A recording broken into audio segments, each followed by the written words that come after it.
Importante. Haber recibido la notificación esta de que está grabando, ¿no? Sí, Vale, sí. importante. Pues esto, voy a empezar ahora, que ya son las 7, pero este encuentro virtual se quedará grabado y disponible en mi canal de YouTube por si los que no pudieron venir y acudir a este encuentro virtual. Para los que no me conocen, yo me llamo Andrés Carvalho, soy la bailarina imperfecta. Si es la primera vez que te unes a un encuentro virtual, bienvenido. Si no es la primera vez, vas a notar que tengo la voz fatal.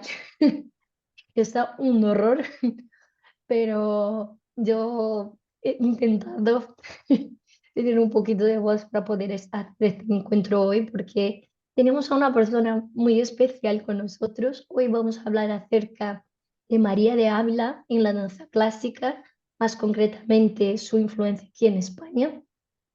Como ya habéis visto en la página del encuentro, en su época de María de Ávila, la profesión de bailarina no estaba bien vista y su familia no estaba muy a gusto con su decisión, pero asimismo María de Ávila se dedicaría a esta pasión de manera casi religiosa, siendo ella misma una gran bailarina e importante pedagoga que ha formado bailarines de gran refinamiento y calidad aquí en España. María de Ávila es uno de estos personajes que nos hace comprender mejor dónde se ubica España entre sus compañeros franceses, ingleses, italianos y muchos otros de lo que se refiere al desarrollo de la danza en el ámbito nacional.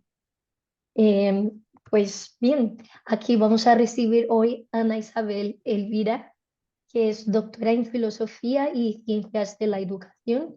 Está licenciada en Filosofía y Letras en Historia de Arte y magíster en Teoría Estética de Artes por la UAM y también es titulada en Pedagogía de la Danza. Sus áreas de conocimiento se sitúan en la didáctica de la danza clásica, eh, la historia y la teoría de la danza y cuenta con una dilatada experiencia como docente de danza clásica e historia de la danza en diferentes escuelas y conservatorios profesionales de la Comunidad de Madrid. Es cofundadora de la Asociación Española Danza Más Investigación de MASI y miembro de la Academia de las Artes Escénicas de España. También es autora de capítulos y artículos en publicaciones y revistas especializadas y ha participado en proyectos de investigación académica y de divulgación científica. Actualmente trabaja como catedrática interina de Historia de la Danza y Humanidades en el Conservatorio Superior de Danza de María de Ávila en Madrid, eh, ocupación que compagina con la actividad de investigadora como miembro del equipo del trabajo del proyecto de investigación de MASI, Cuerpo Danzante, Archivos Imaginarios y Transculturalidades en la danza entre el romanticismo y la modernidad. Bienvenida, Ana. Hola, buenas tardes. Encantada de estar con vosotros. Un placer. Bueno, yo quería empezar hablando un poco eh, de cómo has llegado en este proceso de historiar, ¿no? Y vamos a hablar acerca de la historia de la danza. La gente que ya está aquí sabe que siempre nos metemos ahí en este tema, pero en tu artículo, en lo que hemos leído en nuestro club de lectura, empiezas con una reflexión que a mí me pareció muy interesante, que es el proceso de historiar. ¿Cuáles son los procesos para historiar que te has encontrado en España? A ver, el proceso de historiar es un proceso común, digamos, a cualquier otro tipo de disciplina y de materia. Lo que pasa es que luego, específicamente, en cada una de las disciplinas en las que se realiza ese proceso, pues hay especificidades y aspectos que son característicos de esa misma disciplina o materia.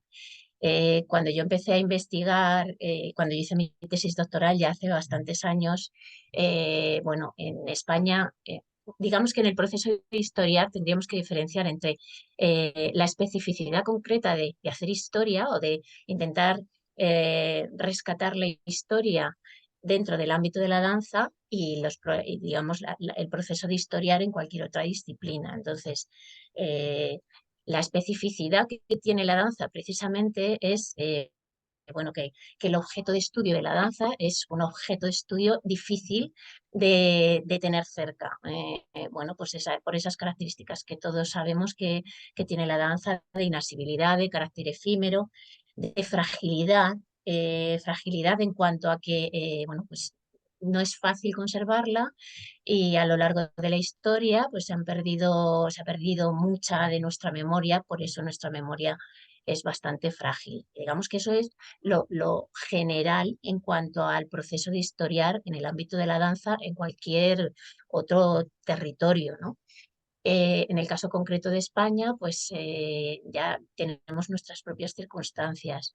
Y yo cuando empecé a investigar ya hace, mi tesis doctoral ya tiene 20 años y bueno, pues digamos que fui de las primeras que me embarqué en este tipo de viaje, que ahora afortunadamente es mucho más habitual y más común. Y bueno, pues es que estaba todo por hacer, por decir de alguna manera, y sigue mucho pendiente por hacer. Hay muchísimas lagunas y mucho por investigar en el ámbito de la danza española. No me refiero a española como estilo, sino española de nuestro territorio. Y Ujú, bueno, pues la dificultad que yo me encontré en un primer momento es que no había prácticamente nada. No había publicaciones propias, no había institucionalmente no estaba reconocida la disciplina y sigue realmente sin formar parte de las materias propias, por ejemplo, de la investigación científica. Pero bueno, con el paso del tiempo eso ha ido cambiando, ha ido mejorando y afortunadamente yo creo que bueno, el panorama ha cambiado bastante. En ese sentido, pues yo creo que estamos dando pasos. En algunos casos a mí me parece que van muy rápidamente, pero bueno, yo creo que esos pasos nos irán permitiendo generar un corpus científico, que es uno de los aspectos fundamentales que tiene que tener una disciplina para adquirir reconocimiento en ese ámbito, en el ámbito académico. Y bueno, pues digamos que en ese proceso de historiar, con el paso del tiempo, yo también he ido evolucionando. Y bueno, era antes, digamos que no teníamos tampoco las herramientas digitales con las que ahora podemos trabajar y yo hice mi tesis a base de viajes y visitas a archivos y muchas horas de archivo y ahora hay personas que hacen, y bueno, de hecho yo también accedo, ¿no? No es que no lo haga, yo aprovecho también las herramientas, pero vamos, ahora se hacen trabajos de investigación casi a base de investigar digitalmente, ¿no? Porque afortunadamente se puede encontrar ya mucha documentación digitalizada en los archivos, en los centros de documentación también. La sensibilidad es otra en ese sentido. En muchas ocasiones incluso te digitalizan los propios documentos aunque no los tengan, entonces ha cambiado mucho, ¿eh? En ese sentido, la investigación en danza en España ha mejorado, aunque tiene que seguir progresando y sí, yo creo que eso tenemos que estar contentos. En esa dirección sí, tenemos que seguir moviéndonos y viajando. No sé si he efectivamente. respondido a tu pregunta lo Sí, sí, sí, suficiente. sí. Yo veo que Penélope está conectada. Penélope también es investigadora. Está en Argentina, Penélope. No, no me acuerdo ahora el país que estaba. Pero sí, esto de que ha mejorado mucho, es verdad. A mí personalmente me encantaría poder hacer un máster enfocado en la historia de la danza, que no existe aún. Sí, sí existe. Bueno, en la historia de la danza no, pero existe un máster Sí, específico de danza que sí, acaba de empezar este curso en la ya, Universidad de La Rioja. No sí, es específico de historia de la danza, pero sí es está ver, centrado en danza. Luego, también es verdad que las cosas cuando empiezan necesitan rodaje, así que a lo sí, mejor uno necesita ver cómo funciona o cómo va evolucionando para luego decidir embarcarse en un máster. sí, sí, sí, es verdad. Pero bueno, yo como tú voy tirando lo que tengo de herramientas. Penélope, no sé si quieres comentar un poco tu experiencia de investigación, que te veo ahí con la Fantástico, cámara. sería fantástico. Hola, buenas tardes. Perdón que me conecte un ratito más tarde. Sí, acá en Argentina también es como bastante complejo el camino de la investigación y yo estoy en Córdoba, Córdoba capital, Argentina, y también acá la investigación en danza, sobre danza, para danza, desde la danza, también está como en un proceso de iniciación. Y tenemos una licenciatura en composición coreográfica como dentro del marco académico. Tenemos una licenciatura en composición coreográfica en la Universidad Provincial de Córdoba y una tecnicatura en métodos dancísticos también en la misma universidad. Es la misma carrera, solo que tiene un tramo de un año más entre tecnicatura y licenciatura y el trabajo final. Y después está la posibilidad de hacer especializaciones, magíster y doctorado, pero es el doctorando o la doctoranda o el magíster, la magíster, ¿no es cierto?, quien hace los nexos, porque te ofrecen seminarios, cursos globales, entre comillas, y somos quienes estamos estudiando o investigando, quienes hacemos los nexos con el campo de la danza. Hay poquitos seminarios específicos de danza.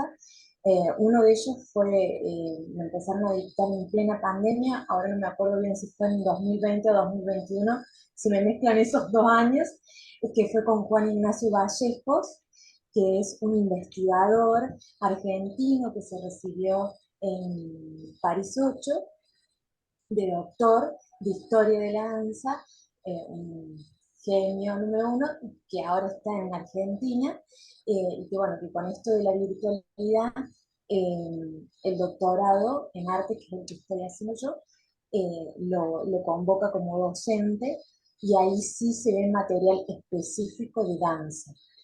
Pero todos los otros seminarios, por ejemplo, el seminario de filosofía, es un seminario general y, digamos, somos quienes estamos estudiando que tenemos que hacer los nexos con filosofía de la danza, en ese caso.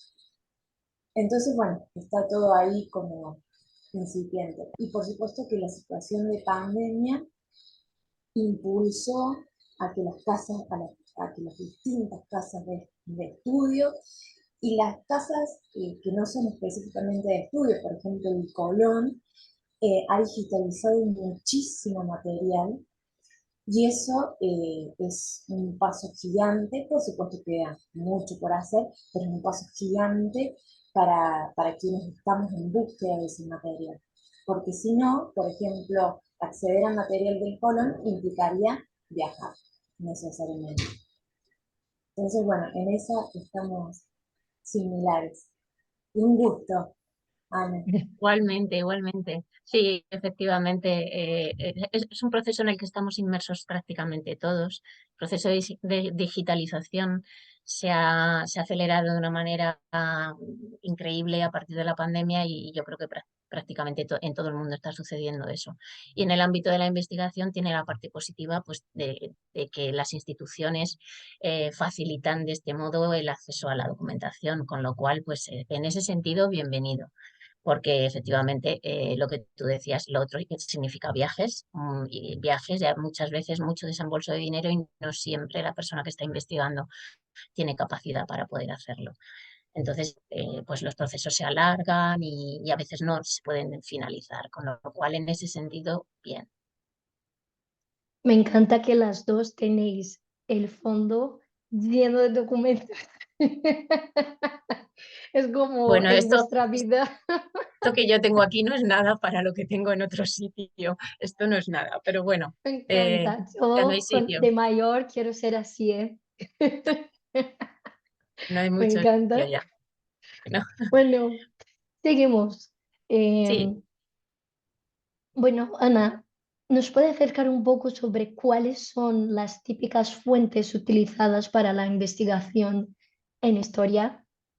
A ver, en historia las fuentes son muy amplias y muy variadas. Y en el caso concreto de la danza, pues yo creo que más todavía, porque pese a la falta de reconocimiento, por lo menos, o la falta de reconocimiento social y académico que la danza sufre en España, porque bueno, nuestro proceso está todavía en esa fase de reconocimiento. La danza es una actividad que es transversal, absolutamente transversal, en la historia y en la vida del ser humano. Con lo cual, bueno, y teniendo en cuenta además lo que hablábamos antes de los problemas que tiene el propio objeto de estudio en sí, que es el hecho de danzar, la coreografía en sí y la dificultad para conservarla, pues por esa dificultad que tiene el trasladar tres dimensiones normalmente a una dimensión o a dos dimensiones, o escribir lo que sucede en el espacio y en el tiempo a través de signos. Bueno, pues eso genera que la fuente básica, digamos, de documentación, que sería la fuente del objeto de estudio, muchas veces no esté accesible porque no existe. Entonces, pues tenemos que acudir a todo tipo de fuentes y en muchas ocasiones tenemos que ponernos un poco en contacto con otras disciplinas, como puede ser la antropología, la sociología, incluso la propia psicología, y acercarnos un poco a otras metodologías. Pero bueno, fundamentalmente pues se utilizan fuentes escritas, por supuesto, y en las fuentes escritas, si tenemos suerte y encontramos textos coreológicos, es decir, sistemas de notación bueno, a través de los cuales se han recogido eh, fuentes coreológicas, fantástico. Pero eso es las menos veces es lo que nos encontramos, con lo cual pues podemos encontrarnos también fuentes escritas, digamos, más podríamos decir más coreográficas, en el sentido de más cercanas a descripciones o a tratados, manuscritos. Y luego, pues todo tipo de documentos escritos, desde correspondencia, contratos, expedientes, libretos, programas de mano, partituras, todo tipo de textos. Por supuesto, las fuentes hemerográficas, que no son fuentes directas, no son fuentes primarias, pero que aportan mucha información relacionada con, bueno, pues con estudios posteriores a esas propias fuentes originales, ¿no? Y luego, pues también tenemos en las fuentes escritas, las hemerográficas son muy importantes a la hora de estudiar la historia de la danza, pues reseñas, críticas, carteleras, entrevistas escritas, por supuesto, artículos de opinión. Podemos encontrar todo tipo de textos relacionados. Y bueno, otras fuentes escritas, pues a lo mejor textos literarios. Hay textos literarios que a lo mejor nos abren puertas y ventanas, nos dan pistas para seguir una línea de trabajo que nos permite llegar. Pues podemos encontrar también biografías, hay multitud. Y por supuesto están las fuentes sonoras que nos pueden ayudar a... Hablamos de historia de la danza, pero cuando hablamos de historia de la danza hablamos de un objeto de estudio, que es la danza. La danza, bueno, normalmente está directamente imbricada con la música. Entonces, si uno quiere investigar sobre historia de la danza, yo creo que tiene que también manejar fuentes sonoras para saber a qué se está enfrentando, qué tipo de objeto constituye ese estudio, y si no podemos acercarnos al objeto en sí, por lo menos algo que nos ayude a conocer cómo era, ¿no? También encontramos fuentes orales y las fuentes orales también son muy valiosas, y me refiero sobre todo a las fuentes orales directas de personas que se pueden entrevistar, aunque evidentemente siempre hay que tener cuidado con las fuentes orales y hay que contrastar muy bien pues la información que se recaba a través de ellas, pues intentando cotejar y verificar con otro tipo de fuentes. Y bueno, pues digamos que en el ámbito de la danza, de la historia de la danza, lo multidisciplinar en el terreno de las fuentes, digamos que es lo que marca la pauta. Y siempre intentar, bueno, contrastar. Para mí lo importante es utilizar todo tipo de fuentes, pero siempre intentar verificar esa información que uno va recogiendo y recopilando a través de distintos tipos. Es decir, no conformarse con que me he encontrado esta información en una fuente, no, al menos contrastarla. Yo siempre busco la idea de lo que se suele decir, aunque no es lo mismo en investigación triangular, que no estamos hablando de triangular, pero contrastar al menos con un par de fuentes para, bueno, pues para asegurarse de que la información que uno va recopilando, la documentación, bueno, es esa, en esa línea, porque también es verdad que a veces, por ejemplo, en el caso de las fuentes hemerográficas, a veces encuentras información relacionada con anuncios o estrenos pues de un ballet o de una coreografía que luego en el último momento, por alguna razón, han sufrido cambios y si tú te quedas exclusivamente con esa información, pues puede ser un poco errónea, no ajustarse a esa realidad, ¿no? Entonces, para mí, fuentes casi todas las posibles, pero siempre contrastando. O sea que hay un abanico de posibilidades donde buscar información. Me parece muy interesante lo que has dicho de contrastar información, porque esto es una cosa que yo personalmente me sentía muy insegura cuando empecé a investigar de manera independiente. Que ya los que me conocen aquí saben que soy muy curiosa y estoy siempre leyendo y tal. Porque es verdad que de vez en cuando te encuentras con dos fuentes que te dicen informaciones distintas y te quedas ahí en plan, bueno, ¿y ahora qué hago? Pues buscar una tercera y si puede ser una cuarta e incluso una quinta para asegurarte de que una de ellas, la que sea, porque a veces ninguna, pero una de ellas es bueno, la que te está dando la información más cercana a lo que sucedió en ese momento. Sí, verdad. Pero vamos, verificar la documentación y contrastarla es básico, no en investigación histórica, es básico en En investigación todo. científica.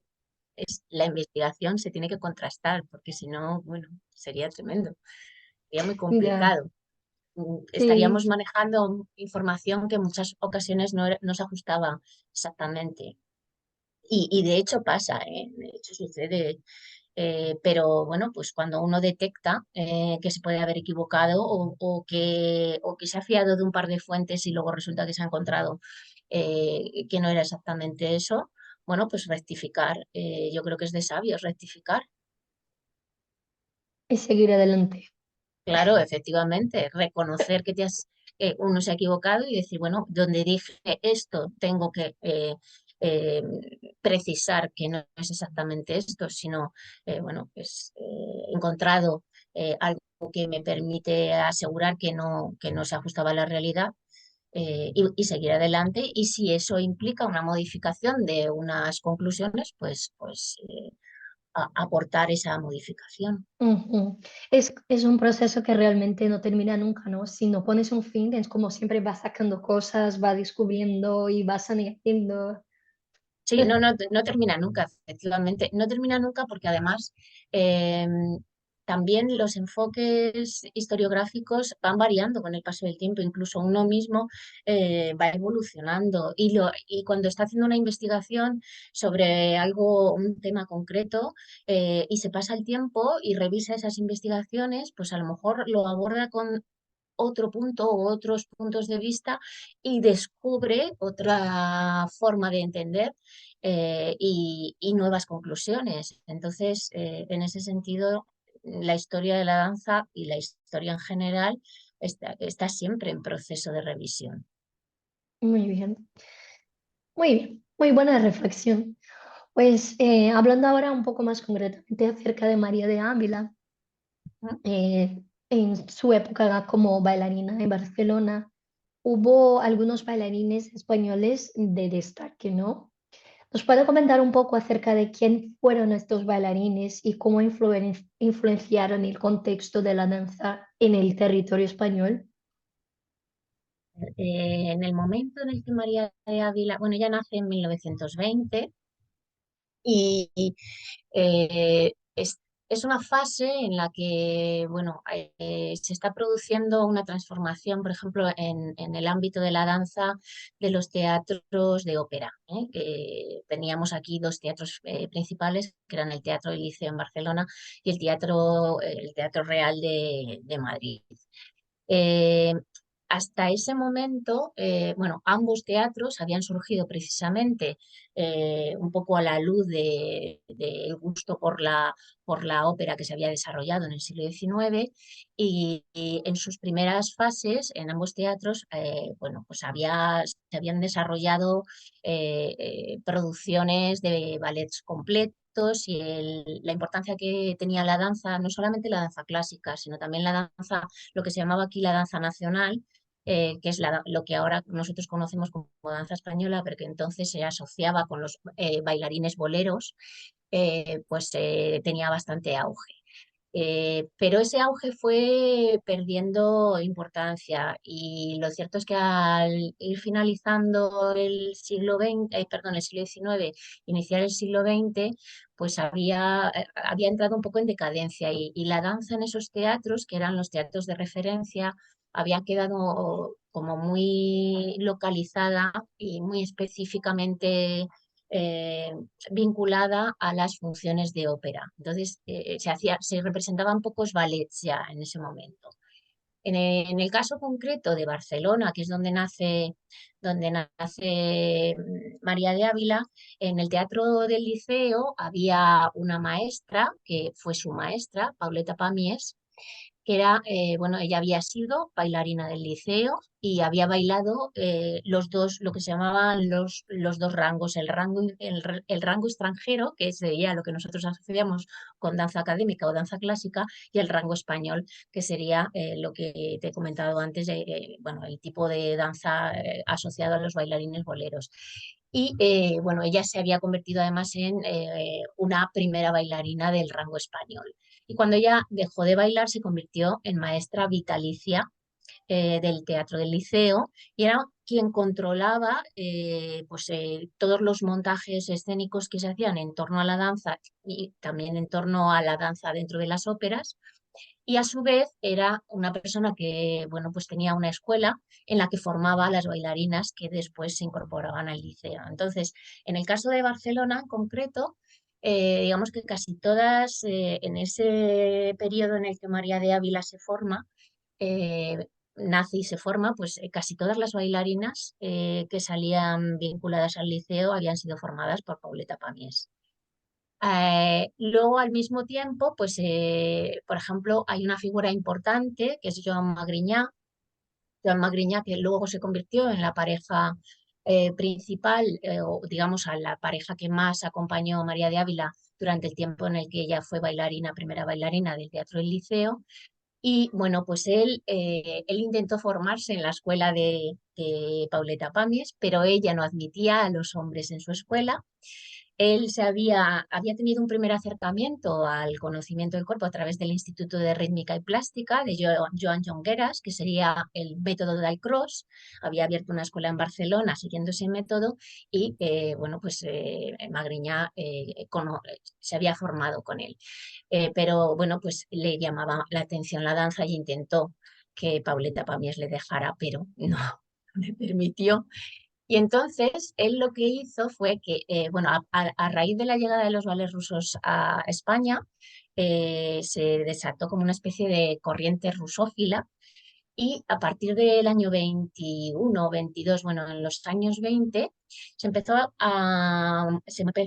a montar óperas rusas y para la parte del montaje coreográfico se traía a un maestro ruso, Teodor Vasiliev, que era un bailarín ruso que se había afincado en París. Y él venía todos los años a hacer los montajes de la parte coreográfica de las óperas rusas en el Liceo de Barcelona y Magriñá aprovechaba cada vez que venía Vasiliev para tomar clases con él. Se aprendía todas las pautas y todo, bueno, digamos que era como una especie de esponja, lo absorbía todo, todo, todo y lo iba practicando y al año siguiente volví a tomar clase con él. Entonces, esa también era una figura de referencia importante. Por supuesto, previamente, antes de la llegada de Pauleta Pamies, había habido también una serie de figuras importantes.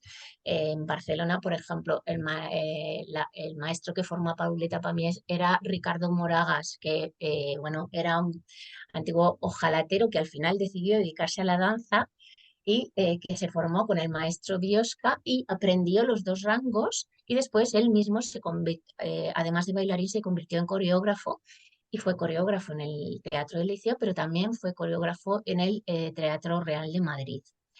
Y paralelamente a la trayectoria de este maestro que fue maestro de Pauleta Pamies, tuvo también su desarrollo escénico una bailarina que había nacido en Palma de Mallorca, pero la familia era de Reus, que era, ay Dios mío, se me ha ido el nombre. Ay, Nos Dios, pasa a todos. se me ha ido el nombre. A ver si soy capaz de, por aquí, Rosita Mauri, perdón, Rosita Rosita Mauri. Mauri. Que, bueno, pues ella también, del mismo modo que Moragas se había formado en ese doble rango, pues lo mismo había sucedido con Mauri.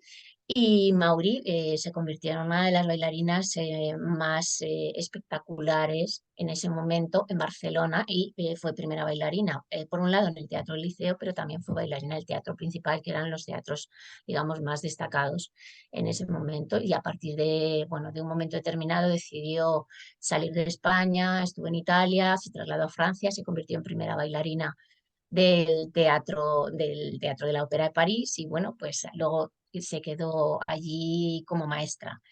Digamos que esas son figuras importantes y, como te he dicho, paralelamente pero por delante, porque Joan Magriñá era mayor que María de Ávila, no tenía la misma edad, tenía como unos 17 o 15 o 17 años más que ella, había sucedido esto que te comentaba de la formación de Magriñá. Entonces, las bailarinas que salían de la escuela de Pauleta Pamies eran, digamos, las que despuntaban un poco más en el ámbito de Barcelona.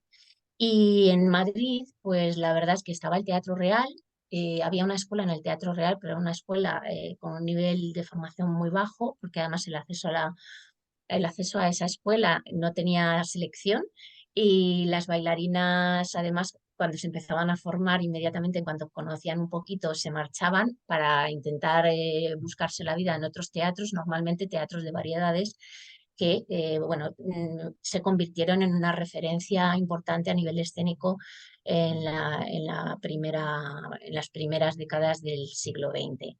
Eh, a ver qué más bailarines te puedo decir. Bueno, pues por ejemplo en Madrid eh, está María Esparza.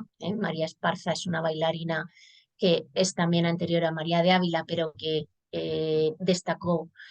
Primero, ella comenzó como muchas otras bailarinas en el ámbito de las variedades y después se fue derivando y finalmente llegó a ser primera bailarina en un par de temporadas, si no recuerdo mal, en el Teatro Real. Y bueno, había también bailarinas extranjeras que eran contratadas bueno, para desarrollar ese tipo de papeles. Pero sí que hay que tener en cuenta que en ese momento era un momento en el que bueno, pues los teatros de ópera habían decaído, digamos, en ese sentido. No sé si he respondido a tu pregunta, Sí, si sí, sí, necesitas. sí, sí. No, es muy interesante saber esta conexión entre estos personajes. Yo, por ejemplo, conocía de todos estos que me ha dicho, yo solo era familiar con Vasiliev y con Rosita Mauri y no sabían que estaban conectados, que habían salido del mismo contexto. Entonces, me parece bastante curiosa y importante esta información porque ya nos vamos ubicando un poco acerca de cómo se van conectando las cosas, ¿no?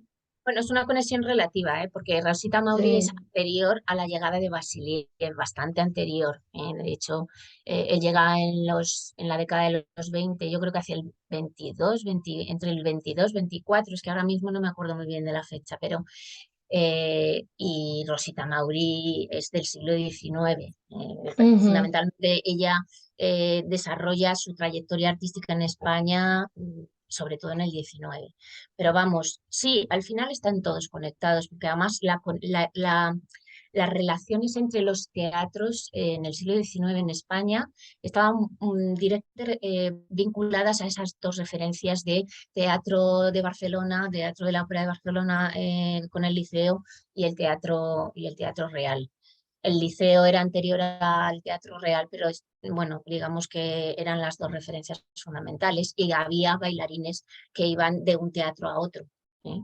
Por ejemplo, el caso de Moragas, en este caso como coreógrafo, pues es un caso representativo. Por ejemplo, Amalia Monroch también fue una bailarina que desarrolló una parte de su trayectoria. Ella era italiana, pero luego se trasladó a España y estuvo un tiempo en la escuela de Pauleta Pamies y desarrolló su trabajo tanto en el Liceo como en el Real.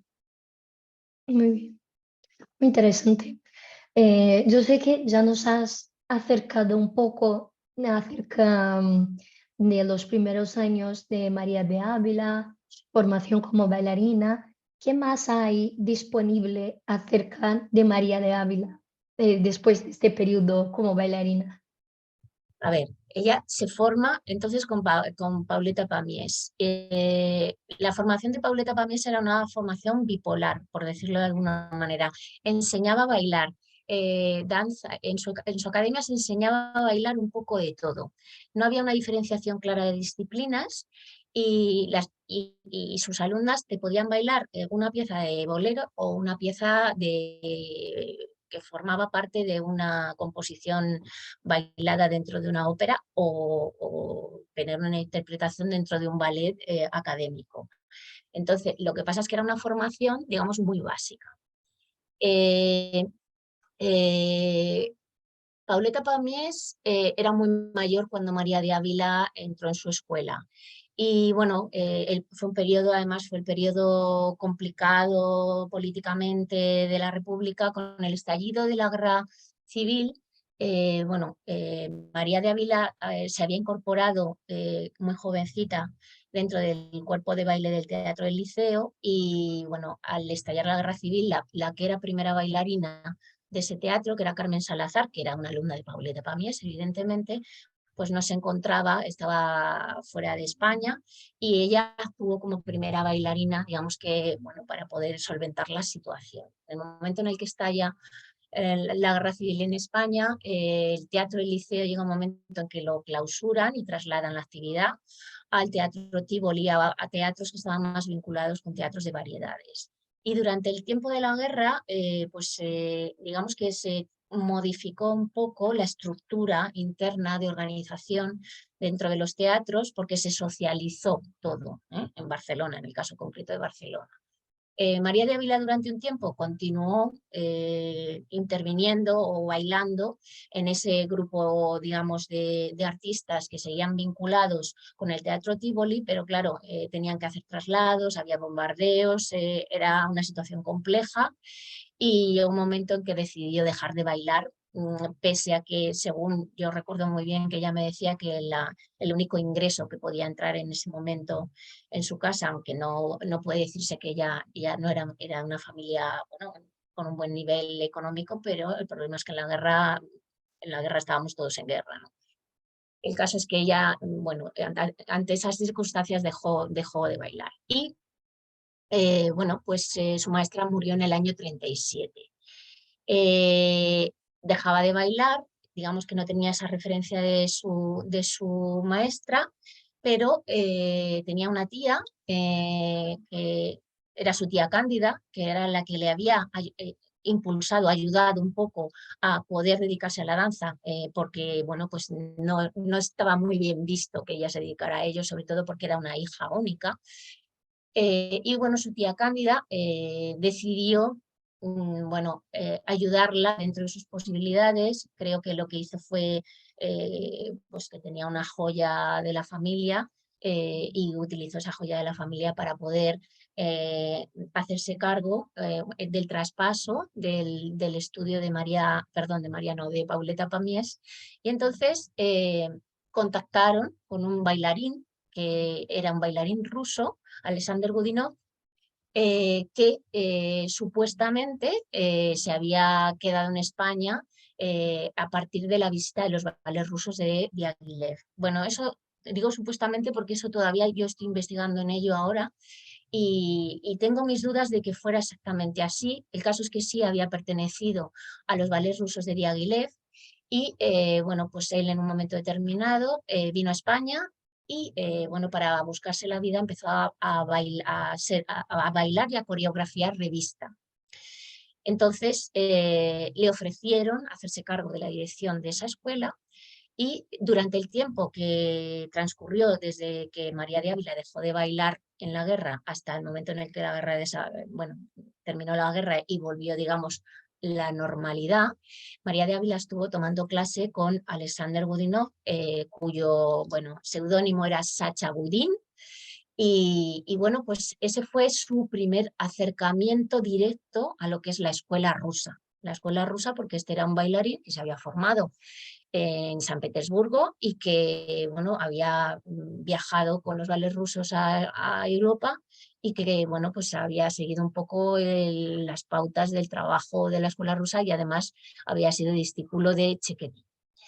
Entonces, bueno, pues ella tuvo ese primer acercamiento directo, aunque ya previamente, antes de la guerra, bueno, pues habían venido al Teatro del Liceo los ballets rusos del coronel de Basil y como ella tenía contacto con Pauletta Pamies, había podido ver algo de esos ballets rusos y le había llamado mucho la atención, sobre todo, bueno, pues la juventud de las bailarinas, la perfección técnica. Y, bueno, pues, digamos que ese paso adelante de formación, de perfeccionamiento, sobre todo del trabajo técnico, lo adquirió a través de Godunov.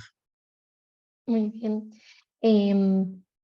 Este cambio de siglo del XIX hasta el XX en el Liceo de Barcelona que nos estaba comentando antes, que era como un momento en que la danza dejaba de tener un poco más de espacio, la ópera tenía un poco más de espacio. ¿Qué consideras importante destacar en este periodo de cambio de siglo? Bueno, en este periodo de cambio de siglo, precisamente yo creo que lo importante es percibir que no es algo que sucediera solo en España, pero en España fue muy evidente en los dos teatros de ópera que había, que la danza fue perdiendo importancia en ese sentido, ¿no? Que los dos teatros empezaron con un impulso potente bueno, de generación de piezas, tanto de danza clásica como de danza española, digamos, de escuela nacional o de baile nacional, para ser más precisos, de baile nacional, que era como se llamaba.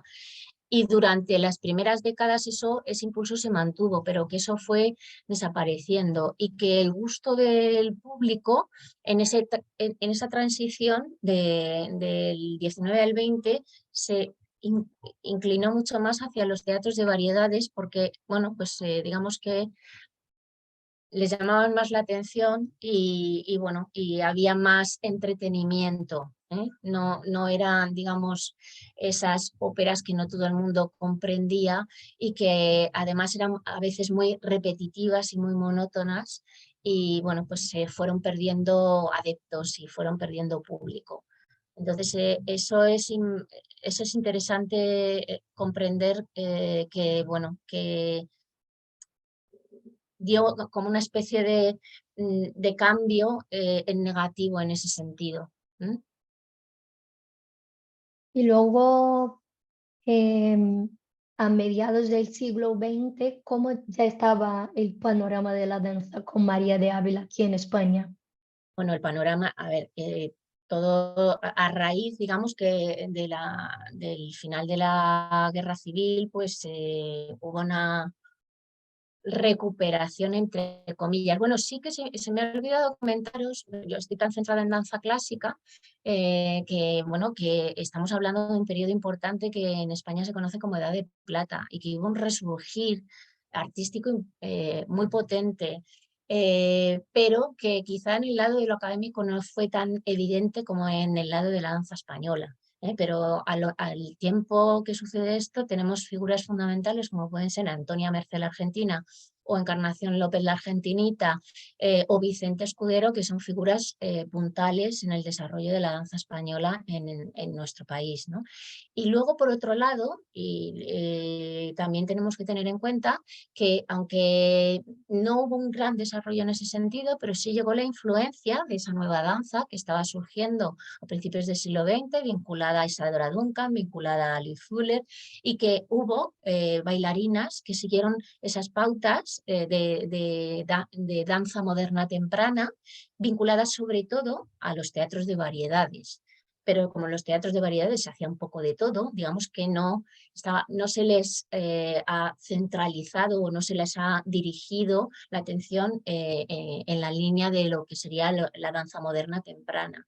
En ese sentido hizo una compañera mía una tesis doctoral hace ya unos cuantos años, se llama Begoña Olavarria Smith, que se centró precisamente en el desarrollo de la danza moderna temprana en España y muy interesante porque bueno, pues de ahí salieron figuras bueno, que después consiguieron una cierta expansión hacia el exterior, pues gracias precisamente a esa versatilidad que consiguieron adoptar con su trabajo al estar vinculadas a los teatros de variedades. A partir de la vuelta a la normalidad, entre comillas, porque la normalidad no regresó evidentemente, pero bueno, tras el final de la guerra, bueno, pues por ejemplo en el caso de María de Ávila, ella ya se incorporó, bueno, pasó unas audiciones, pero se incorporó en el año 39 al Teatro del Liceo como primera bailarina del teatro junto con Joan Magriñá, que ella había bailado en el Teatro del Liceo anteriormente, por ejemplo, con Carmen Salazar, que fue esa primera bailarina a la que ella tuvo que sustituir porque no estaba.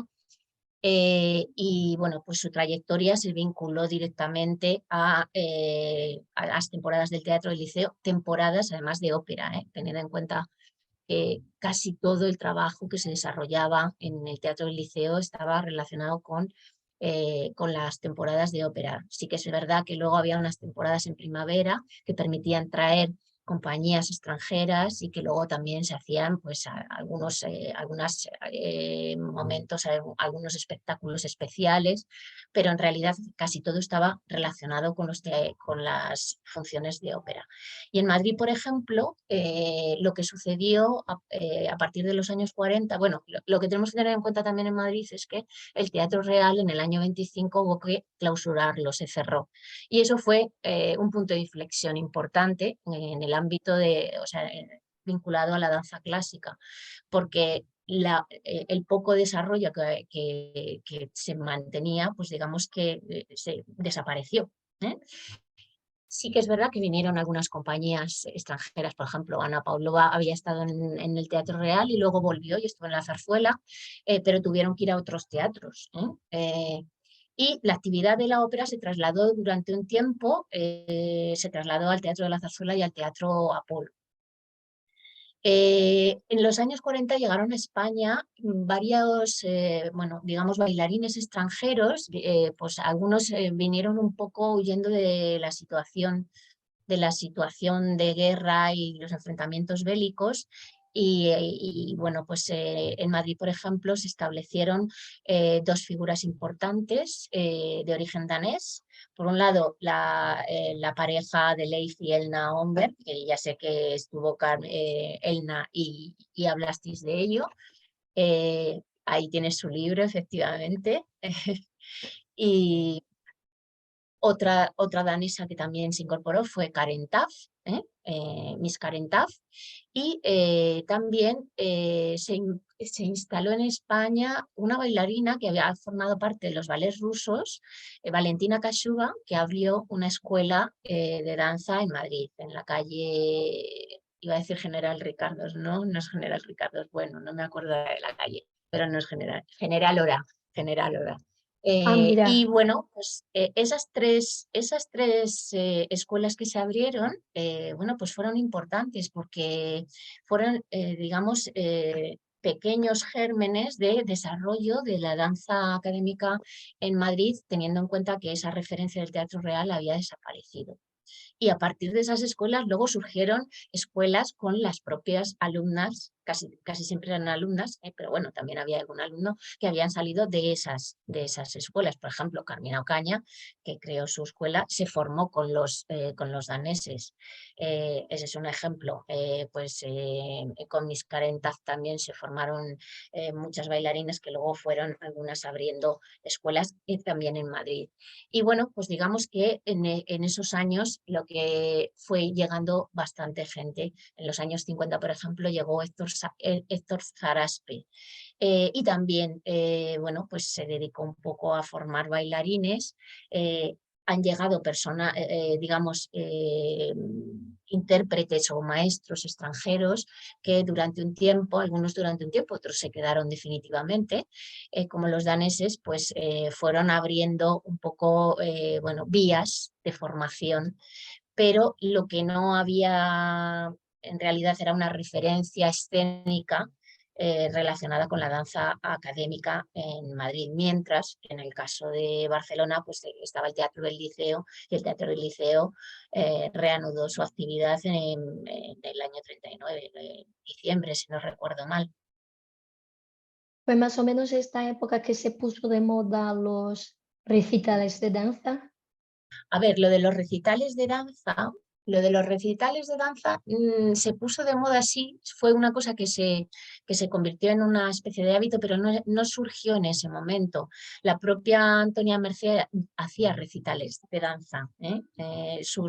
Digamos que cuando ella actuaba independientemente, ella individualmente, no con su ballet, porque el ballet es de una fase ya más tardía de su periodo como artista, pues lo que hacía en realidad eran esos recitales, porque eran una combinación, digamos, era un espectáculo en el que se combinaban pequeñas piezas bailadas con interpretaciones musicales que permitían a los bailarines, que además normalmente pues eran parejas o pequeños grupos de bailarines, que hacían piezas, iban intercalando las piezas bailadas con piezas musicales de los propios acompañantes, que muchos de ellos eran pianistas. Para permitir, pues, primero que descansaran, también que se cambiaran De de ropa. indumentaria, o sea que digamos que sí se puso más de moda, sobre todo los recitales se pusieron de moda, entre comillas de moda, se convirtió en una manera bastante habitual de bailar en los escenarios porque no había posibilidades de montar compañías. Entonces, si querías bailar, pues tenías que organizar un tipo de acto que permitiera salir a escena sin tener que desembolsar grandes cantidades de dinero.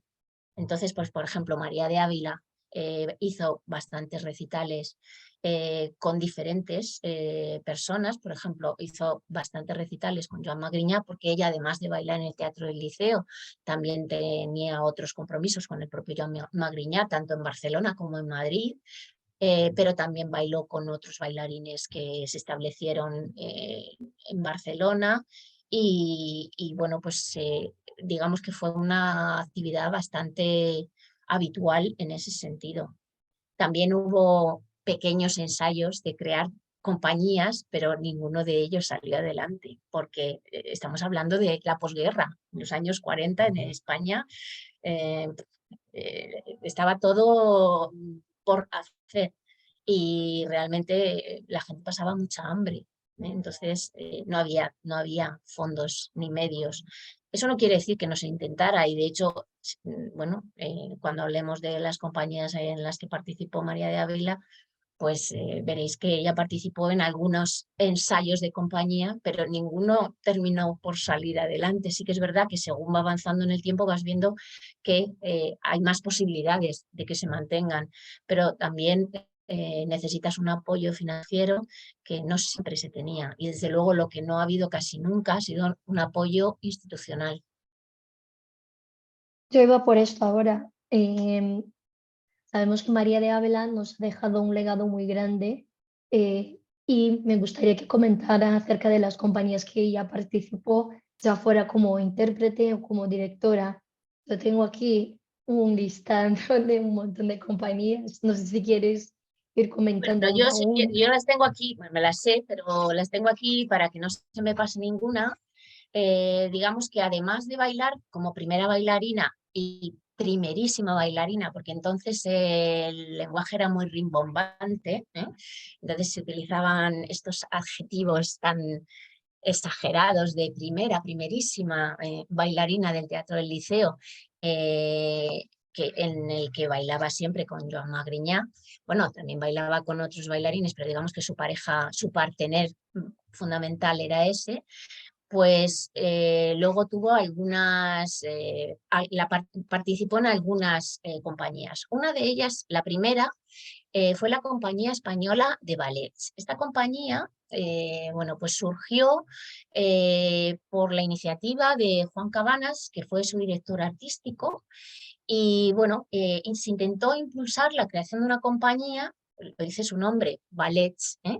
Bueno, pues que fuera que ofreciera pues, un repertorio amplio en el que se pudieran ofrecer piezas de ballet, pero también otro tipo de estilos diferentes.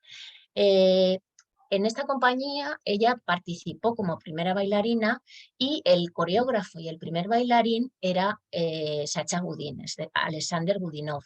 Digamos que fue en un tiempo en el que ella todavía mantenía bastante contacto con Gudinov, puesto que estamos hablando del año 42.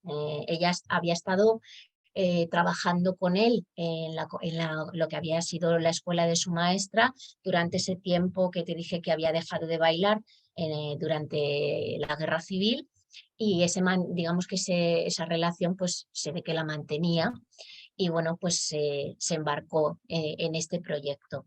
Lo que pasa es que el proyecto al final no salió adelante. La verdad es que digamos que los patrocinadores o aquellos que quisieron impulsarla desconocían bastante el mundo de la danza. De hecho, la querían llamar Compañía de Bailetes Españoles, que es muy habitual encontrar ese tipo de asociación en este periodo de llamar en lugar de ballet, bailete.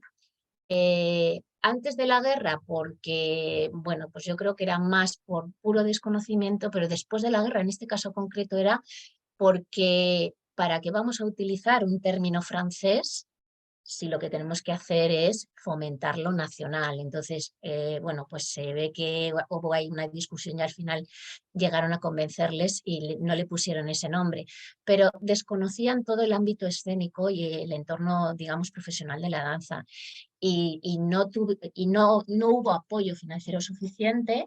Estrenaron en el Teatro Fontalba de Madrid en el año 42, hicieron algunas pequeñas giras por algunas zonas de provincia concretas, pero no salía adelante. Aparte, luego, digamos que el concepto que se desarrolló como compañía estaba más cerca de la organización y la estructuración de una revista que el tipo de programa que se ofrecía desde el lado de una compañía de ballet.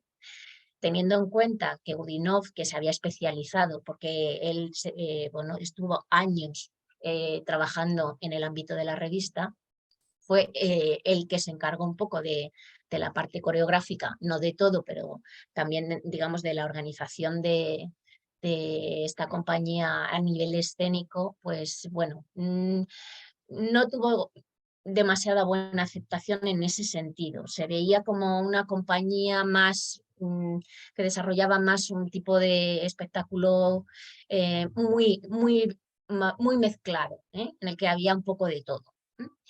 Ese fue el primer ensayo, digamos. Después, en el año 43, al año siguiente, se creó una compañía que se llamaba Compañía Española de Danza, y que en principio, bueno, pues la impulsó una sociedad privada, José Solás, Y el director artístico, o una de las personas que también impulsó a nivel artístico, fue un profesor de Historia del Arte zaragozano que se llamaba Federico Torralba, que le gustaba mucho la danza y bueno, pues que se embarcó también en ese proyecto. En este caso, el director coreográfico era ya Joan Magriña y María de Ávila actuó también como primera bailarina. Ellos, bueno, estrenaron en el Teatro Principal de Zaragoza en el año 43. Bueno, Federico Torralba era profesor, era zaragozano y era profesor de la Universidad de Zaragoza. Y bueno, pues intentaban crear también ese concepto de compañía más vinculada al ballet, pero llevaban un doble programa en el que impulsaban, por un lado, la parte más clásica, pero también la parte española. Y bueno, intentaron desarrollar un tipo de programa que les permitiera salir al extranjero, precisamente. El llevar una parte española era también bueno, para mostrar el trabajo de la danza propio. Pero bueno, tampoco llegó a salir adelante. Luego también participó, aunque esto ya fue en el periodo en el que María de Ávila había dejado el escenario, porque ya en el año 48 contrajo matrimonio y renunció a su puesto como primera bailarina en el Teatro del Liceo para casarse. Entonces, ella estuvo un tiempo en una localidad de perdón, de Guadalajara, que se llama Sacedón, donde se creó la presa de Entrepeñas y Buendía, y ahí estuvo trabajando su marido. Entonces ella se trasladó con su marido, allí fue donde nació su única hija, bueno, pues a partir del momento en el que decidieron marcharse ya de Guadalajara, se establecieron definitivamente en Zaragoza, que era el lugar del que, bueno, procedía su marido. Él era un ingeniero y bueno, pues digamos que tenía su organización de vida en Zaragoza, y a partir de ese momento ella, bueno, pues se quedó vinculada a esta ciudad. Entonces, los ballets de Barcelona surgieron en el año 50 y en el primer momento, cuando empezaron a hacer las primeras actuaciones, María de Ávila estaba dentro de los programas, anunciada como primera bailarina, pero en realidad no participó en las funciones del año 50. Fue en el año 51 que ellos hicieron una serie de funciones también en el Teatro Principal de Zaragoza, y ella participó en esas funciones y también en algunas vinculadas a una gira que se hizo por el norte de España. Pero bueno, digamos que fue su última fase de participación en el escenario, y a partir de ese momento ella se dedicó por entero a la docencia. Y este proyecto de los ballets de Barcelona fue muy interesante porque en él participaron y se vincularon, bueno, pues artistas plásticos, críticos de danza. Bueno, fue un impulso importante el que se quiso dar a esta agrupación, que además intentó asociar directamente al Teatro del Liceo para que se convirtiera, digamos, en una compañía, no en un cuerpo de baile, sino en una compañía referente. Pero bueno, ya eso sería seguir, digamos, en otra línea que ya no tiene sentido. Y luego las otras compañías en las que María de Ávila participó ya son muy posteriores en el tiempo, y son compañías en las que ella participó como directora. Entonces hay tres compañías: por un lado está el Ballet de Zaragoza, por otro lado las compañías, los ballets nacionales, los dos ballets nacionales, y por otro lado el joven Ballet María de Ávila. El Ballet de Zaragoza fue bueno, un proyecto que salió a partir de, bueno, la formación de de sus alumnos en su propia escuela, y gracias a, bueno, pues al apoyo que tuvo del ayuntamiento, se hicieron una serie de funciones en Zaragoza, tuvieron mucho éxito y bueno, pues fueron muy bien acogidas. Eso provocó que bueno, llamara la atención de, digamos, de los teatros madrileños, y se les contrató para hacer una función en el Teatro de la Zarzuela, no, perdón, en el Teatro Español. Ya no me acuerdo si fue en la Zarzuela o en el Español, me estoy perdiendo. Bueno, hicieron una función en Madrid, y el éxito que tuvo esta compañía fue tan rotundo y tan llamativo que al poco tiempo fue llamada para convertirse en directora de las dos compañías nacionales, del entonces Ballet Nacional de España y lo que se llamaba el Ballet Clásico Nacional. Eh, Pasó a ser ella, digamos, la directora de ambas como cabeza principal, pero no estaban fusionadas, digamos, solo en la dirección. Y luego ese fue un proyecto, bueno, perdón, el ballet de ella se mantuvo vinculada al Ballet de Zaragoza, que se inició en el año 82 hasta el año 83. En el año 83 ella decidió centrarse directamente en la dirección de las compañías nacionales porque digamos que lo estaban haciendo a la par, lo estaban llevando a la par. Y también, bueno, porque hubo ahí una serie de malentendidos y de conflictos también interiores dentro del Ballet de Zaragoza. Y bueno, ella centró su atención en Madrid y se mantuvo como directora entre 1983 y 1986. No fue un periodo muy largo porque, bueno, ella presentó su dimisión porque tuvo bastantes conflictos sobre todo con los bailarines de la compañía clásica y, bueno, llegó un momento en que decidió que prefería no seguir en esa línea y no generar más tensión y presentó su dimisión. Y la última compañía con la que tuvo relación fue el Joven Ballet María de Ávila. Pues este es otro proyecto que salió también impulsado por, bueno, pues por los alumnos de su propia escuela, pero en este caso no solamente de su escuela, sino también de la escuela que su hija había abierto en Madrid. Y bueno, fue un proyecto que duró muy poquito porque no encontraron apoyo económico. Empezaron haciendo una función en el año 88 en la localidad de Fuendetodos. La llamaron, la actuación era en una especie de granero. Fuendetodos es una ciudad muy pequeña.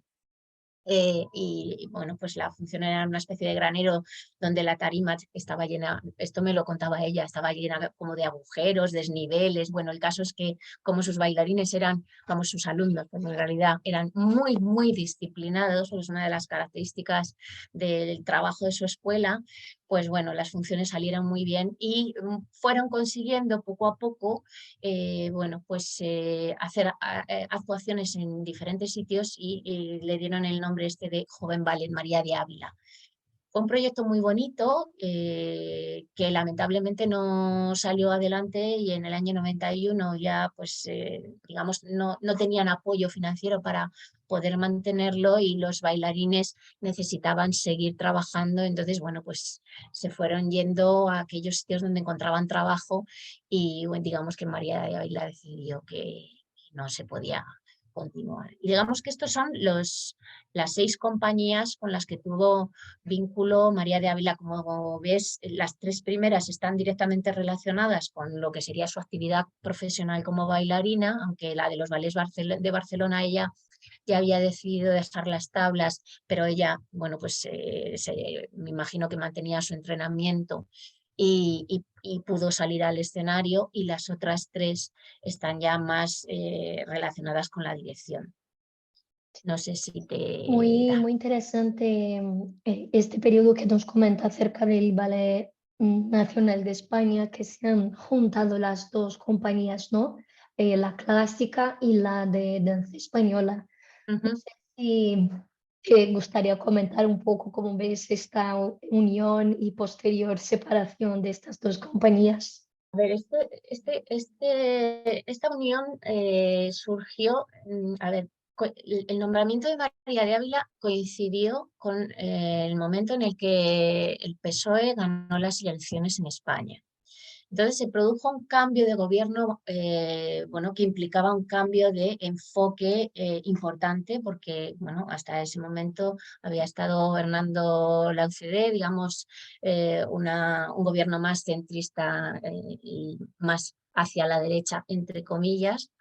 Tenían algunas bueno, pues intentaban de alguna manera hacer algún tipo de acciones que no eran tan vinculadas a esa parte política, pero bueno, pero el PSOE, bueno, pues rompió un poco la balanza en cuanto a, digamos, al apoyo popular.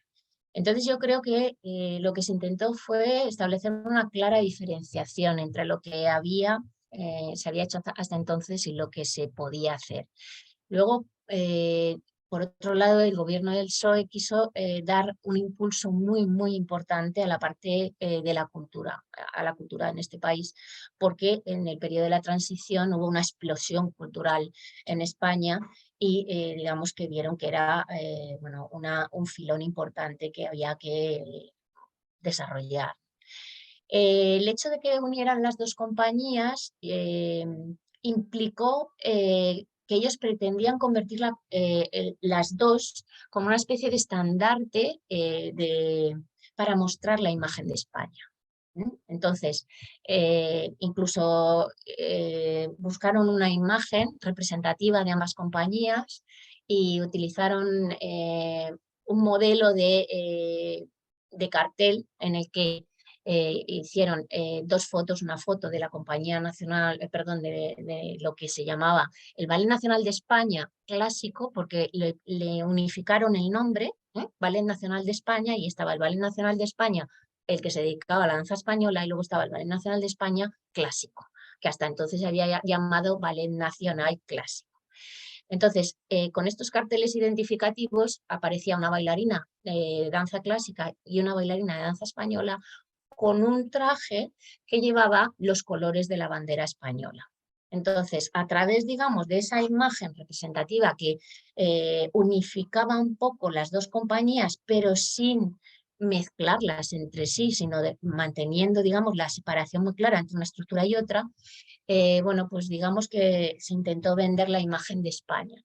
¿Qué sucedió? Pues, bueno, buscaron necesitaban, digamos, una persona en la cabeza que conociera ambos estilos. Y claro, María de Ávila conocía muy bien ambos estilos porque lo había recibido desde prácticamente su propia formación, aunque es verdad que ella poco a poco se fue especializando en la parte clásica, es decir, ella bailaba las dos cosas y de hecho durante el tiempo que ella ejerció como bailarina bailó ambas cosas, aunque siempre se inclinaba más hacia lo clásico, pero en el momento en el que ella se centró su atención en el trabajo pedagógico, es verdad que en su escuela en un primer momento enseñaba algunos aspectos relacionados con la danza española y enseñó a tocar las castañuelas a sus primeras generaciones, pero luego se fue centrando cada vez más en la danza clásica y prácticamente todo el mundo la asociaba a la danza clásica.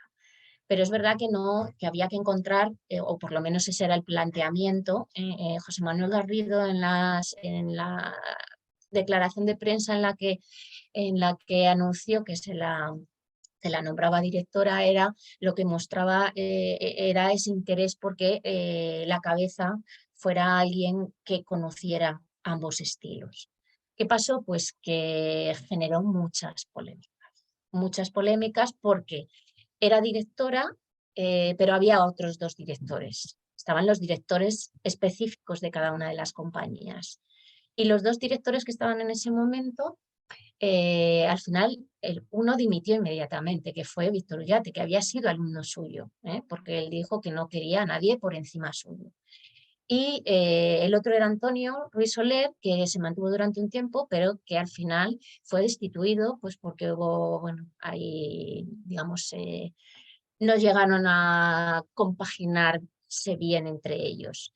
Y al final, digamos que ella intentó implantar un sistema de trabajo que era el que ella había desarrollado a lo largo de toda su vida, que además le había funcionado muy bien en su escuela de Zaragoza, que era una ciudad, pues bueno, digamos que no estaba siempre en el candelero y en la que ella trabajaba un poco a su línea y a su gusto, pero cuando llegó a Madrid se encontró pues una ciudad que estaba en plena efervescencia de cambio, en la que lo que se buscaba era la novedad. Y ella intentó implantar un sistema que realmente era muy tradicional y generó muchas controversias en ese sentido y al final pues no salió bien. Probablemente porque desde el ministerio quizá no llegaron a analizar con detenimiento qué querían hacer y cómo lo tenían que organizar y cómo lo tenían que construir.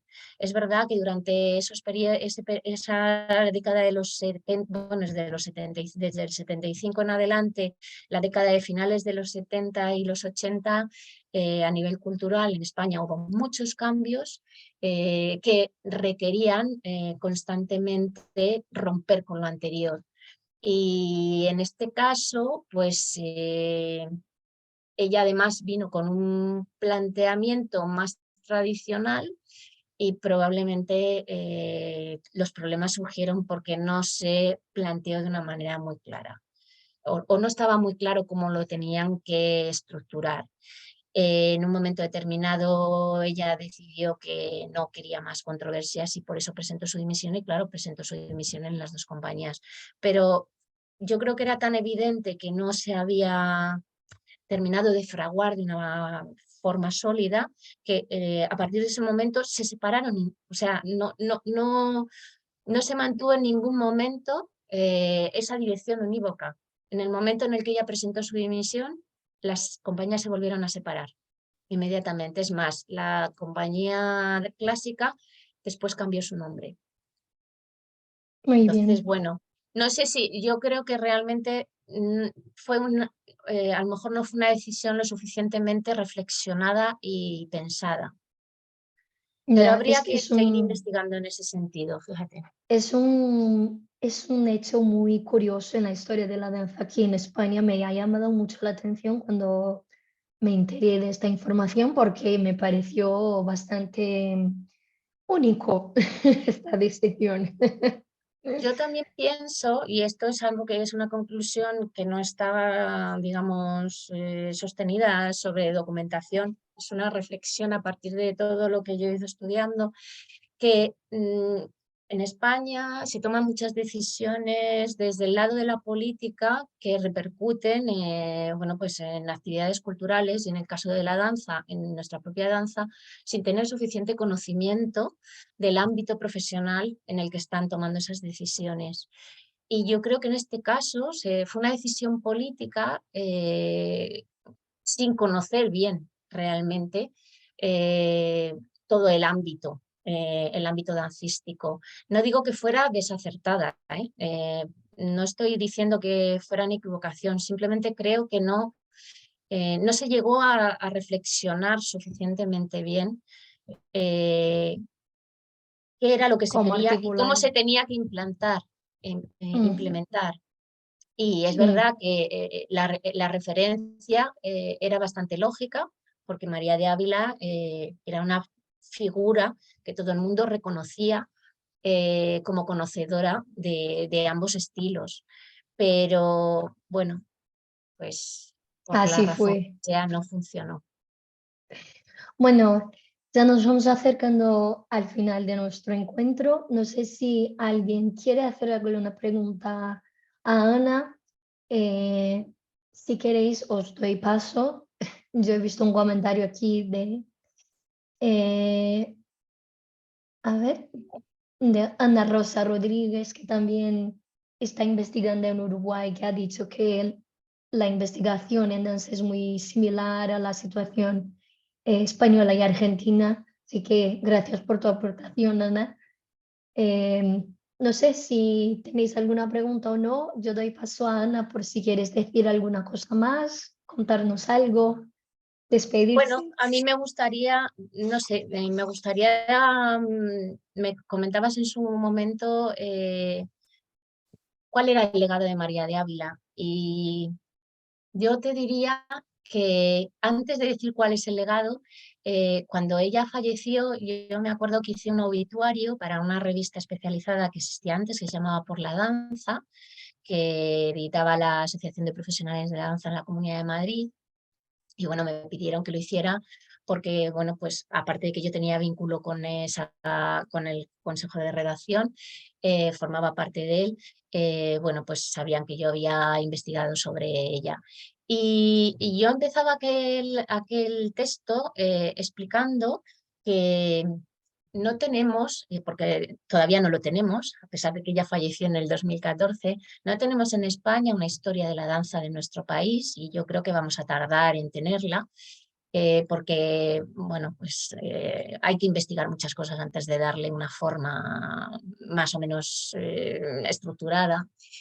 Pero yo me ponía en la situación hipotética de que tuviéramos una historia de la danza escrita y que arrancáramos las páginas dedicadas a la figura de María de Ávila.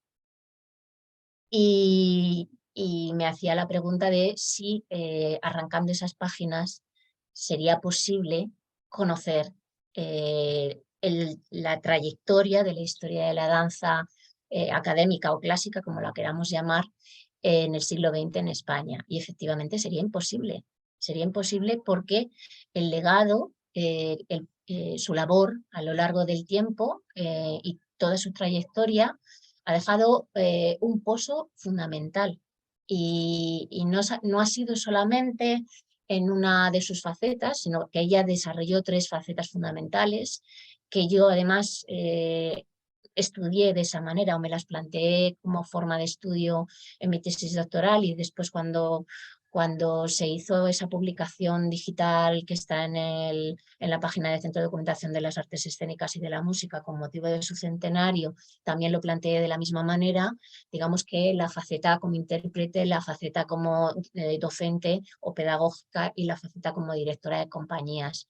Y yo creo que en todas esas facetas bueno, ella alcanzó el máximo reconocimiento dentro de nuestro país, porque también es verdad, y no podemos negarlo, que María de Ávila no salió al extranjero como intérprete, por ejemplo. Ella, yo recuerdo que, y también lo recoge un texto escrito por Ana Rioja, que le hizo una larga entrevista, María de Ávila cuando se iba a retirar porque había decidido, bueno, contraer matrimonio y ella entendía que, bueno, que no era compatible lo uno con lo otro, pues recibió una oferta para salir de España a bailar y ella la rechazó. Evidentemente eso es lo que ella me contaba, yo no lo puedo constatar, no lo puedo documentar, no tengo nada, pero bueno, no creo que mintiera tampoco.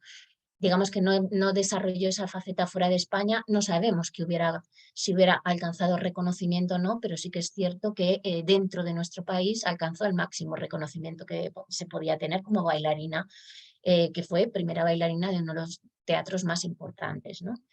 En el caso de la parte de directora de compañías, pues dirigió las compañías más importantes que tenemos en nuestro país y luego además impulsó pues 2 proyectos, el Ballet de Zaragoza lo impulsó ella a partir de sus propios alumnos y es verdad que luego dejó de estar vinculada, pero ese proyecto se mantuvo durante mucho tiempo en Zaragoza y generó en Zaragoza todo un desarrollo en torno a la danza, bueno, pues que expandió la danza y la multiplicó. Zaragoza es una ciudad de danza y es una ciudad de danza a partir de la labor que hizo ella como docente y también la labor que hizo con esas 2 compañías, sobre todo con el Ballet de Zaragoza que, digamos, abrió la danza mucho más. Y en el lado de la docencia, pues, ¿qué puedo decir? Que de su escuela han salido gran parte de los bailarines de danza clásica más reconocidos y luego, a raíz de esos alumnos, han surgido otros. Víctor Ullate, Carmen Roche, Carlos Lagunilla, María Jesús Guerrero, Ana Laguna, Arantxa Argüelles, Trinidad Sevillano, quiero decir, o sea, son todos referentes y lo que ha gestado, bueno, y su propia hija, por supuesto, que también es una maestra reconocida, además internacionalmente, ha llevado la escuela del San Francisco Ballet, monta ballets por diferentes compañías en el mundo, quiero decir que ha puesto el granito de arena de un gran árbol que se ha ido expandiendo pues a partir de su propia familia, pero no de su familia exclusivamente de sangre, sino de su familia de la escuela, ¿no? y hay maestros, bailarines, coreógrafos que han surgido de esa escuela que se han expandido por todo el territorio nacional. Entonces, intentar decir cuál es el legado, pues mucho, muy amplio. ¿Hasta dónde se puede seguir desarrollando?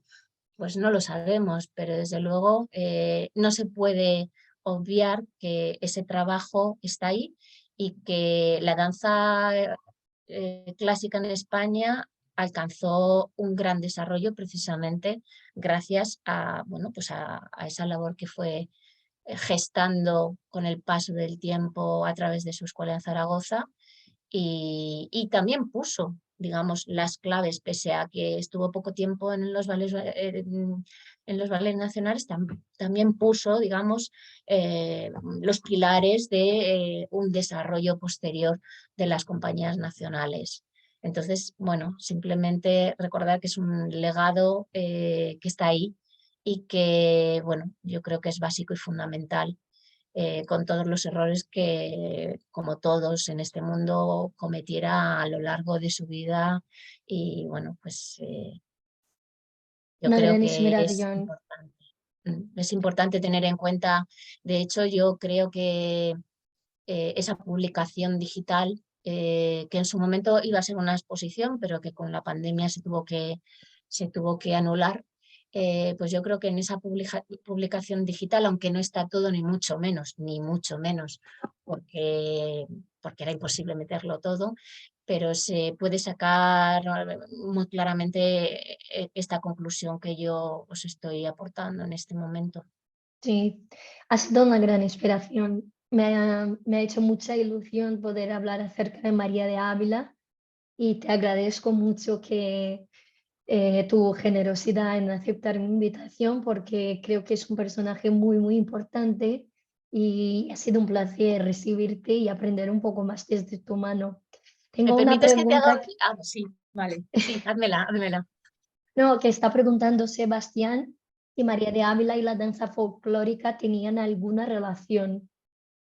A ver, no sé qué entiende Sebastián, entiendo que se refiere al folclore español. Evidentemente ella lo conoció a través de su formación con Pauleta Pamies y luego también ella estudió con algunos maestros de danza española. Y ella perfeccionó, bueno, esto ya es bolera, entonces sería hablar de algo que no corresponde. Ella bailaba también eh, folclore y de hecho, fíjate, Sebastián, con Joan Magriñá, que también bailaba folclore, lo que pasa es que es verdad que adaptaban en sus espectáculos un poco el folclore a la escena. Participaron en varias ediciones de un festival folclórico de exaltación de la jota, del folclore aragonés en realidad, de exaltación del folclore aragonés que se realizaba en Zaragoza. Entonces, yo no sé si esos festivales se siguen manteniendo ahora en el tiempo, pero en el momento en el que ellos bailaban juntos y se hacía, y ellos participaron en varios de estos festivales, que en realidad lo que se bailaba pues, fundamentalmente era jota, pero bueno, también otro tipo de danzas vinculadas con el folclore de esa misma tierra. Y una de las piezas que recuerdo, el nombre, se llamaba Airadas de Aragón. No me acuerdo del año exactamente, pero ellos participaron en 2 o 3 ediciones y además, fíjate, cuando ella llegó a Zaragoza, eh, en Zaragoza no había ninguna escuela de danza clásica. Lo que había era la escuela de las hermanas Zapata, que eran bueno, bailarinas, bailadoras las llaman, bailadoras de jota. ¿eh? Entonces, bueno, pues ella mantuvo contacto con estas hermanas que formaban, eran una familia que se dedicaban un poco a enseñar folclore aragonés. Entonces, no es que ella lo practicara muchísimo, pero sí formaba parte de, digamos, de las funciones o de los recitales. A veces se metían algunas piezas que estaban relacionadas no siempre con el folclore aragonés, evidentemente, porque ella en realidad no era de Zaragoza, aunque al final se convirtió en, digamos, en una hija adoptiva. Eh, en, en Zaragoza yo creo que le han dado todos los premios posibles que se pueden dar a un artista, todos, de la propia ciudad, de la comunidad, o sea, todos los premios, porque en realidad su labor fue una labor fundamental. Y hay algo que sí me gustaría destacar, aunque no tiene nada que ver con el folclore, pero sí tiene que ver con ese papel, digamos, de referencia de María de Ávila como una figura importante dentro del ámbito de la danza del siglo XX.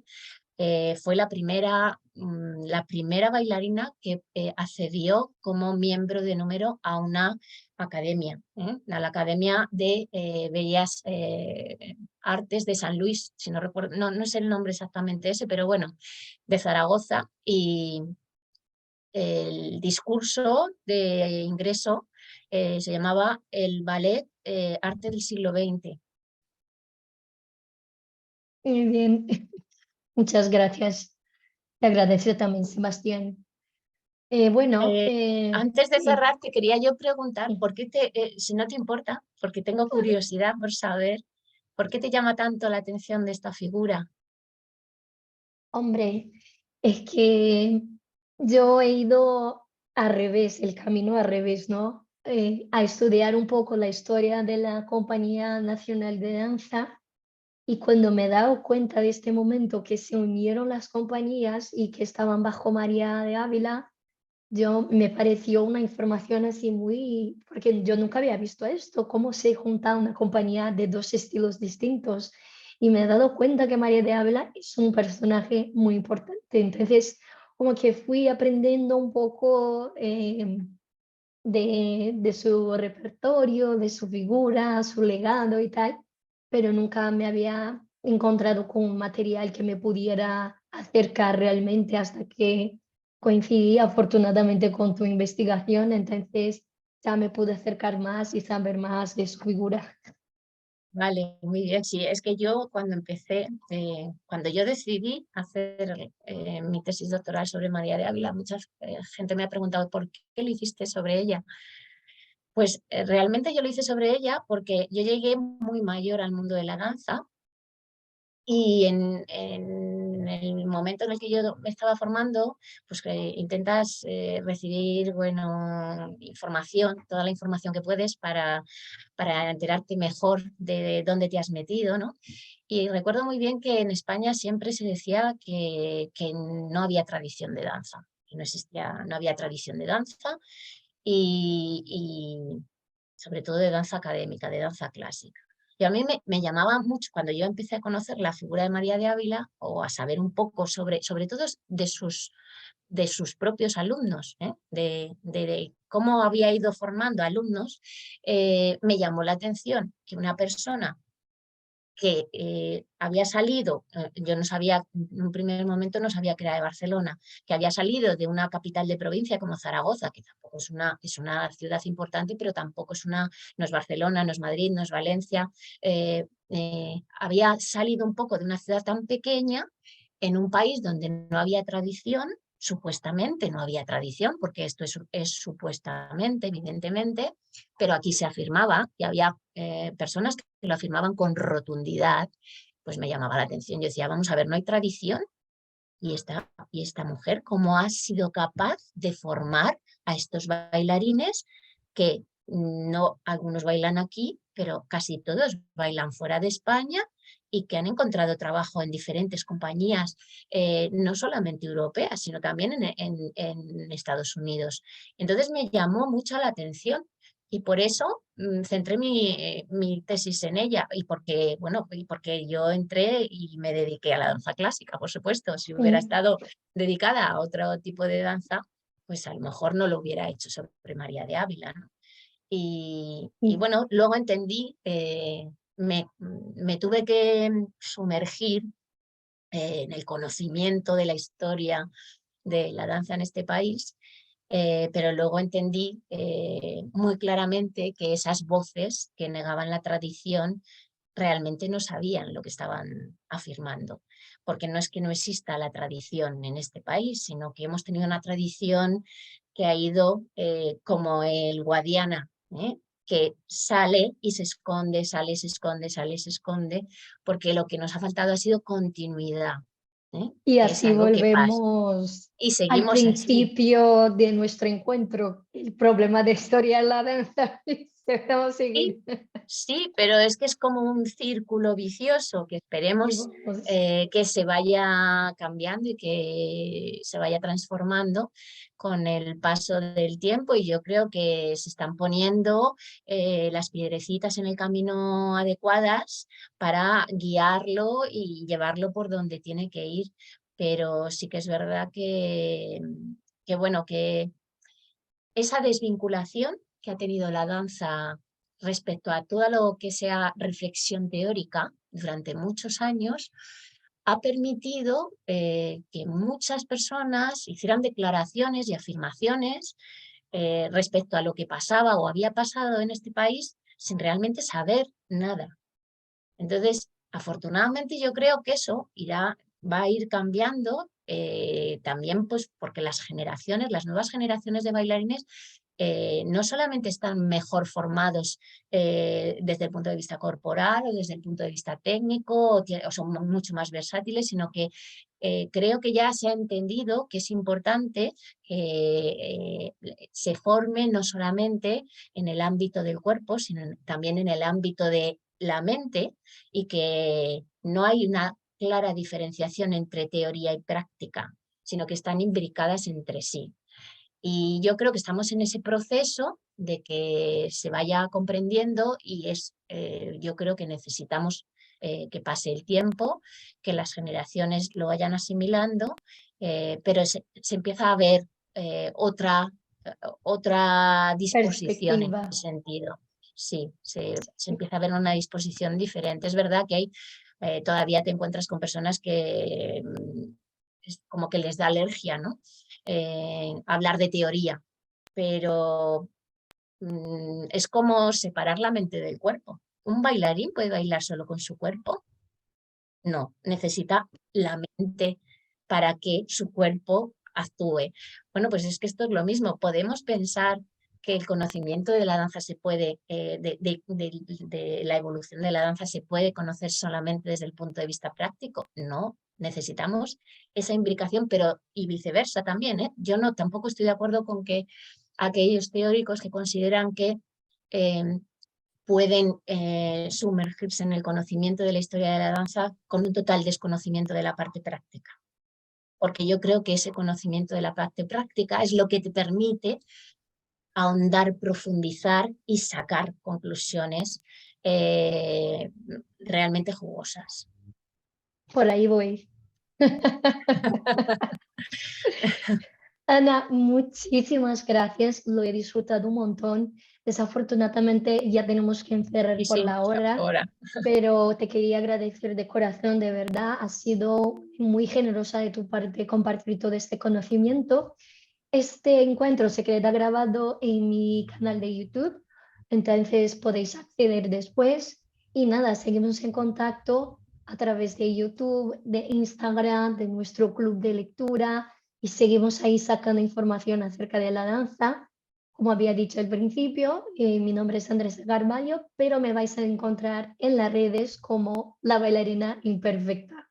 Y nada, pues muchas gracias a todos por atender y nos vemos, seguimos en contacto. Muchas gracias. Muchas gracias a todos. Adiós y feliz Adiós. domingo. Adiós. Adiós. Chao.